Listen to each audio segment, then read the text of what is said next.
প্রকৃতির এক নিষ্ঠুর খেলায় নিমিষে পিকে হয়ে গেছে হাজারো কৃষকের স্বপ্ন।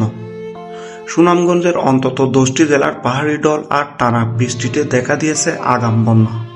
চোখের সামনে তলিয়ে গেছে সোনালী ফসল। যে ধান গড়ে তুলে সারা বছরের কুরাক জোগানোর কথা ছিল, আজ তা পানির নিচে পচে নষ্ট হচ্ছে। কৃষকের কান্না আর হাহাকারের বাড়ি হয়ে উঠেছে হাওরের বাতাস।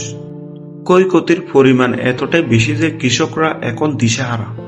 তারা বলছেন, ফাঁকা ধান ডুবে যাওয়া মানে আমাদের সন্তানের মৃত্যুর দেখা। শখ করে কেনা বলদ বিক্রি করে বা ছড়া সুদে ঋণ নিয়ে যারা চাষাবাদ করেছিলেন, তাদের আজ পথে বসার উপক্রম। সুনামগঞ্জে প্রায় ৭৭,০০০ হেক্টর জমির ধান নষ্ট হওয়ায় ঝুঁকিতে পড়েছে। রোদের অভাবে কাটা ধান শুকানো যাচ্ছে না, ফলে ধানে চারা গজিয়ে তা খাবারের অনুপযোগী হয়ে পড়ছে। জমির সংকটের কারণে অনেক দ্বিগুণ মজুরি দিয়েও ধান কাটতে পারছেন না। এক মন ধানের দাম যেখানে ৭০০-৮০০ টাকা, সেখানে একজন শ্রমিকের মজুরির গুনতে হচ্ছে ১১০০ টাকা। সংকট মোকাবেলায় জেলা প্রশাসন নানামুখী পদক্ষেপ গ্রহণ করেছে। জেলা প্রশাসক মহোদয় জানিয়েছেন, ধান শুকানোর জন্য জেলার সব সরকারি প্রাথমিক বিদ্যালয় এবং ইউনিয়ন পরিষদের ভবনগুলো খুলে দেওয়া হয়েছে। ক্ষতিগ্রস্ত কৃষকদের তালিকা তৈরি করে আগামী ৩ মাসের জন্য বিশেষ প্রণোদনা দেওয়ার ঘোষণা দিয়েছে সরকার।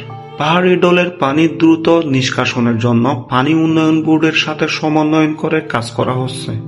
জেলায় কৃষি সম্প্রসারণ অধিদপ্তরের তথ্য মতে এবার ২,২৩,০০০ হেক্টর জমিতে চাষাবাদ হয়েছিল, যার বাজার মূল্য প্রায় ৫,৫০০ কোটি টাকা।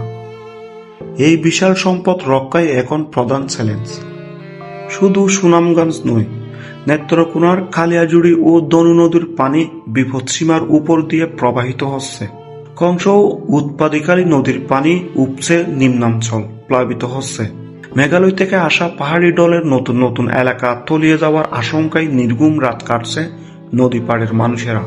হাওরের এই দুর্যোগ কেবল কৃষকের নয়, এটি জাতীয় খাদ্য নিরাপত্তার জন্য এক বড় হুমকি। প্রকৃতির এই রুদ্র রূপ শান্ত হোক, কৃষকের মুখে আবার হাসি ফুটুক, এটাই আমাদের প্রত্যাশা।